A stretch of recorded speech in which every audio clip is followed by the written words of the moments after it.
The price of corn is up 32% in the first quarter of this year.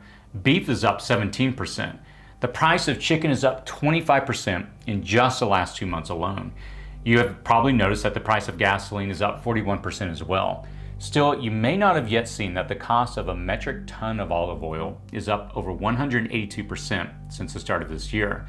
That hasn't yet trickled down to your grocery store shelves, but it will.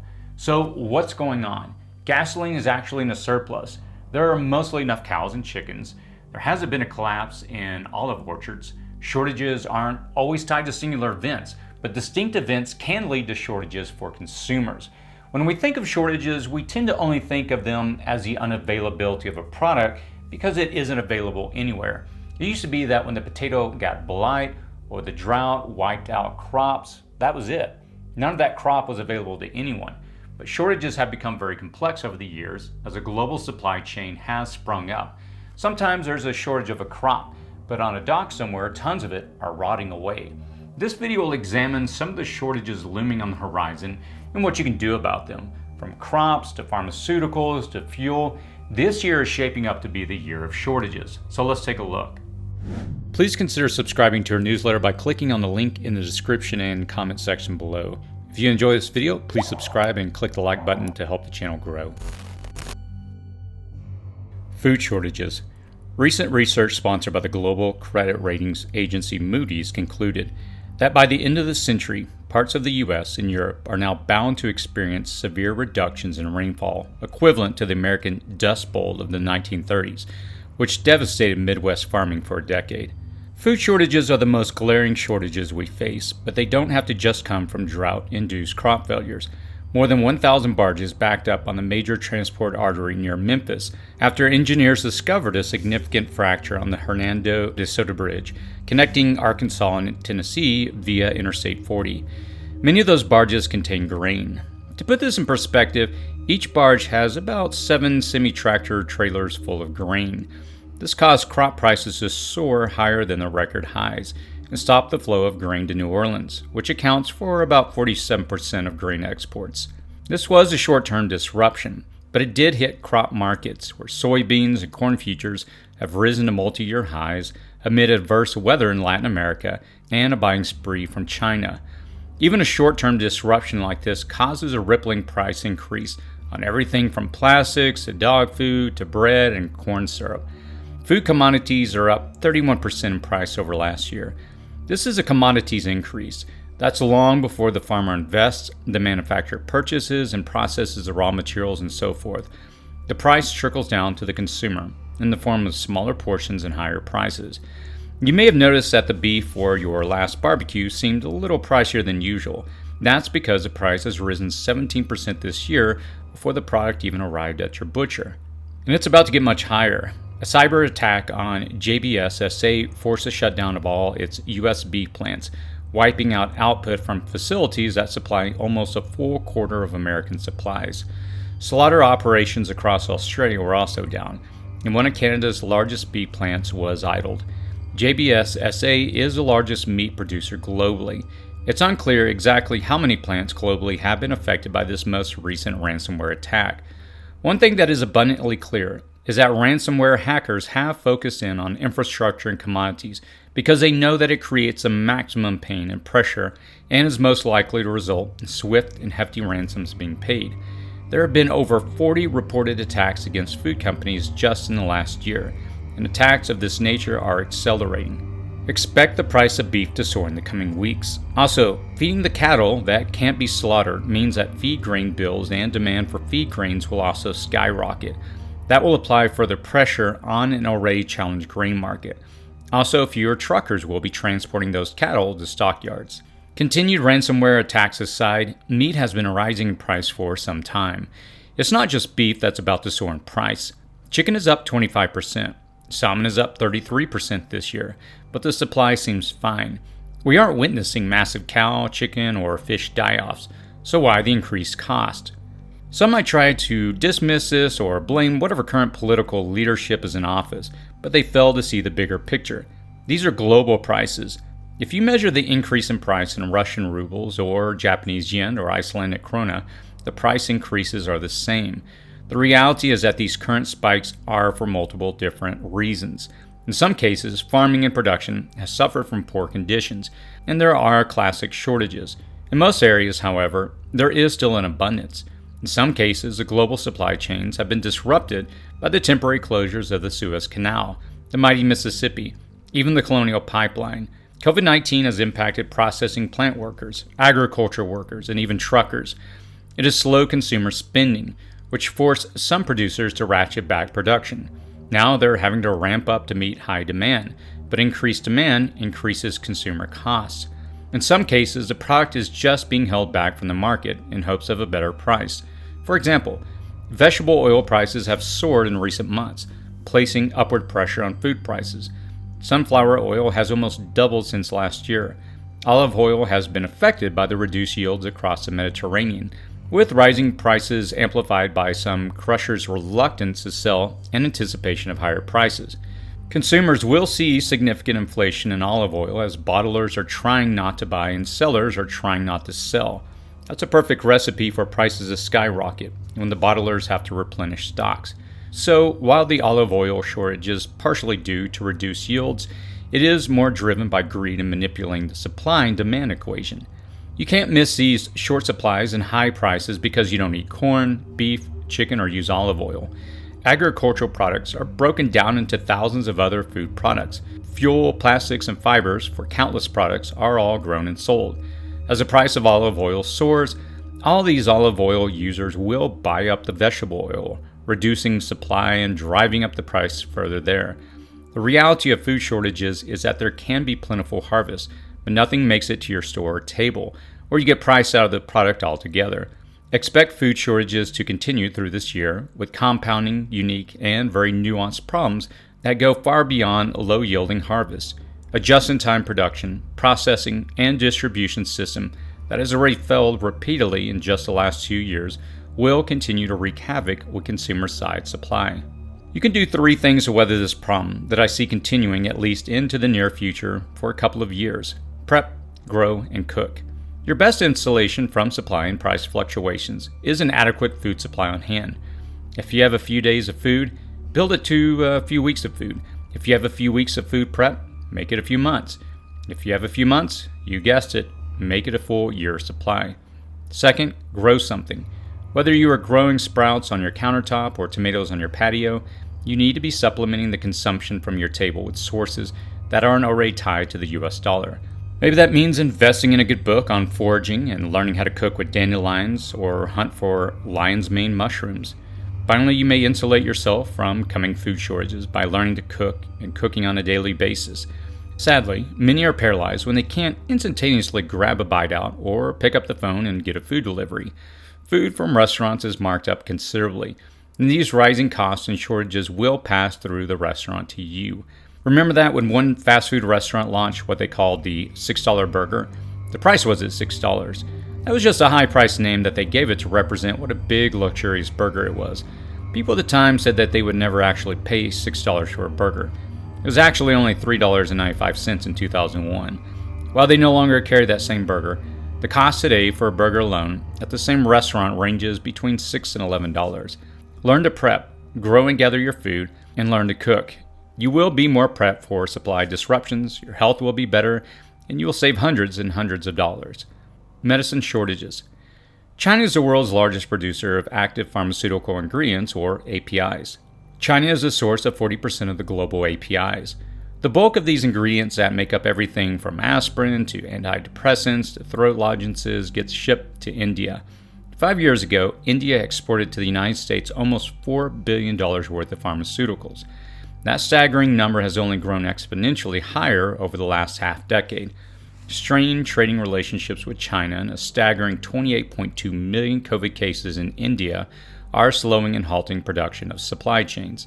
So, though China has restored the production of APIs, the output of the over-the-counter pharmaceuticals and some prescription drugs are experiencing a slowdown. While the inventory of over-the-counter medications is high in most countries, panic buying and just regular consumption and expiration of drugs will lead to shortages. A shortage of one drug can cause panic buying in another, which further exacerbates the shortage equation. Global trading channels are shaking off their complete shutdown and reopening. Still, the actual production of products is now experiencing disruptions from lack of workers to lack of confidence in the product. Alternative drugs may be less effective. Reaction, dosage amounts, and risk of error all accompany having to switch to new medicines. At any given moment, the FDA reports over 100 different drugs currently in shortage. Over-the-counter remedies are often one of the most overlooked preps. Most people, even preppers, find themselves with outdated medications or find themselves running out of medications after a disaster strikes because their supplies were insufficient. You should treat over-the-counter medications as one of your top 10 preps. I have a video on production where I do a deep dive into over-the-counter preps. You can subscribe to this channel to be notified when that video is released. Fuel shortages. We've come a long way from the 1970s, so the reason for fuel shortages back then don't always translate one-to-one with the shortages and prices we see today. The gas crisis of the 1970s was prompted by two events: a war between Israel and surrounding Arab countries, and the Iranian Revolution, both of which resulted in severe cuts in the supplies of oil from the Middle East. While we continue to see conflict in the Middle East and may see a conflict there throughout our lifetimes, it's only part of the problem. Production is actually high. The only real shortage was brought on by panic buying of fuel-depleting service station reserves on the East Coast when the Colonial Pipeline was shut down by Eastern European, likely Russian hackers. While it's completely stopped the flow of fuel in the main pipeline, reserves were high, and the flow was restored in short order. The paying of the ransom by the owners of the Colonial Pipeline has only further emboldened this group and similar groups, and they will likely strike additional targets in the U.S. and abroad. There have been 40 reported ransomware attacks over the last 12 months, and they're only increasing as a result of the SolarWinds hack of last year. The attack on the beef industry was just the most recent attack. The Colonial Pipeline was just yesterday's attack. What's next? These ransom attacks on the critical infrastructures absolutely will continue and may cause supply shortages at any time. Also, millions of people stuck at home for more than a year are expected to hit the road for much-needed post-pandemic vacations this summer. That's a problem for multiple reasons. First, there is a genuine shortage of tanker truck drivers. Somewhere between 20 to 25% of tank trucks in the fleet are parked heading into the summer due to a lack of qualified drivers. The pandemic has further dwindled the qualified drivers pool. Tank operators are raising pay to try and attract more drivers, and they're passing those costs to retail outlets, which then pass the costs on to, you guessed it, you. There could be places throughout the country where they are completely sold out. Even if only a few stations run out of gas, that could spark a run on gasoline as drivers start topping off their tanks to avoid running dry on the road. A sudden spike in prices, a falling supply chain, a supply outage anywhere, any hurricanes hitting the Gulf Coast, and continued global conflict will all result in shortages and rising prices. What can you do though? If you had a military occupation as a 88M, you might apply to a tanker truck driver.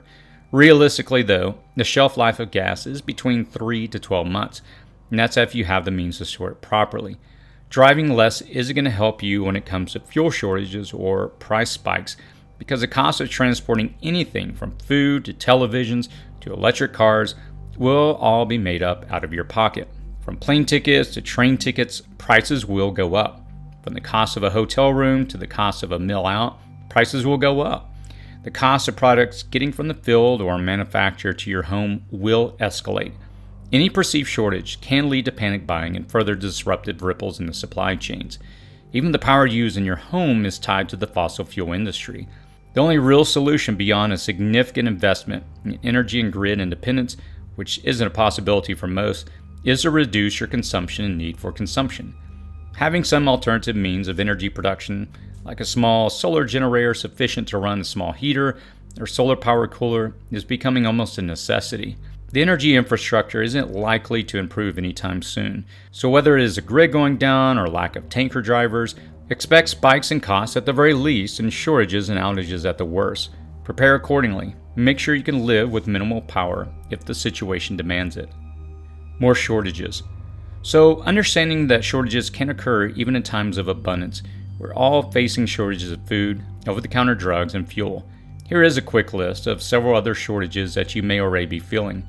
Computer chip shortage. You may have noticed a chip shortage. This chip shortage is a problem for consumers wanting anything with a computerized component, and that is pretty much anything you buy today. From mobile phones to cars to televisions, if you don't see high prices and back orders in your area, you will. A drought in Taiwan, coupled with COVID-19 woes, have seen supplies evaporate. Plastics. Texas is a crucial plastics exporter. The winter storms forced many plants offline, and they are more challenging to restart than you might think.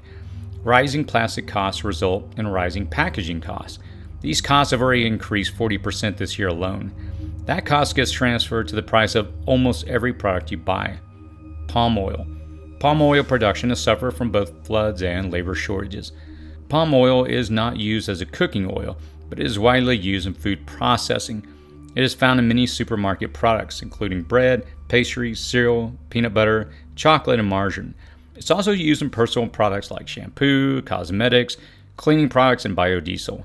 Global demand is growing dramatically at a time where output continues to dwindle.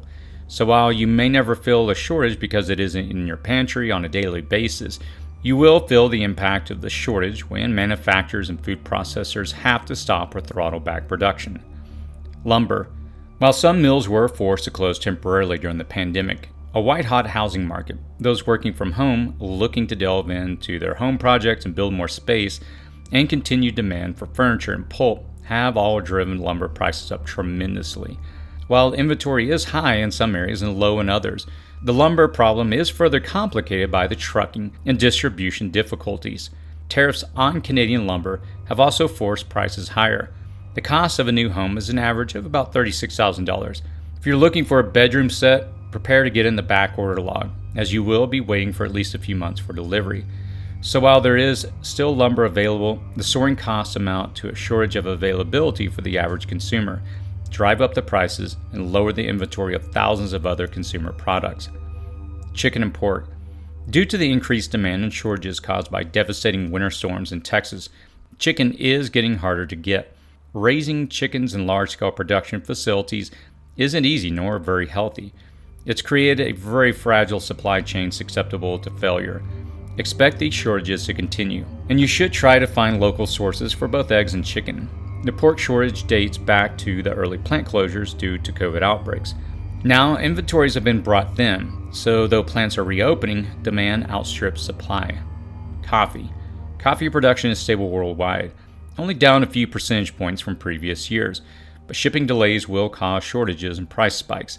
Container ships are backed up at several key ports. If you're a coffee drinker, now would be the time to stock up and long-term store some beans for later use. Chlorine. One fire at the chlorine manufacturer Biolab in Louisiana in September of last year has resulted in the worst chlorine shortage in U.S. history. This will affect pool owners, but also anyone that uses chlorine-based products for cleaning or sterilization. That would include individual consumers as well as manufacturers of other products. While the three biggies of food, fuel, and medicine, they won't get any better in the near future, there are quite a few other shortages on the horizon which haven't completely been fully realized. Hopefully this video has alerted you to a few of these coming scarcities. If you take one thing away from this, it should be that decreasing your dependence on a just-in-time manufacturing and distribution system, it should be your priority. If you want to run to the store for a couple of extra pounds of beef or a couple of extra bottles of olive oil, I can't say that would be a bad idea. A shortage being completely out of inventory or an outage isn't tied any longer to the traditional notions of low yield or decimated crops. It can be driven today by massive upheavals in the supply and demand equation, transportation and distribution disruptions, or just plain greed and profiteering. Weather and climate, of course, are still right in the mix. If you've been prepping for a while, now's the time to assess your future needs and adjust accordingly. If you're new to prepping, you have your work cut out for you, as we are already amidst supply shortages in several areas. The solution is to become more local than global. Take the time to seek out local sources for at least some of the food you consume. The second part of the solution is to get lean. Reduce your dependence on a system that is continually showing you how fragile and broken it is. Finally, get prepping. Get your food and water and energy supplies up to a level to sustain you for a short period, and then continually start to build up on that amount of time. A solid prepper doesn't have to worry too much about a shortage, as they have already set aside means of sustaining themselves, and they are already implementing the skills of self-sufficiency. What do you think? What's the shortage you think beginning preppers should take most account for? What's your solution when the supply stops? Tell us in the comments below. I read many of the comments and respond to them when I can. That's typically within the first hour of releasing the video. If you found this video informative and helpful, please click the thumbs up icon. It's a little thing, but it helps us build our community. I can notify you when other videos become available if you subscribe to this channel.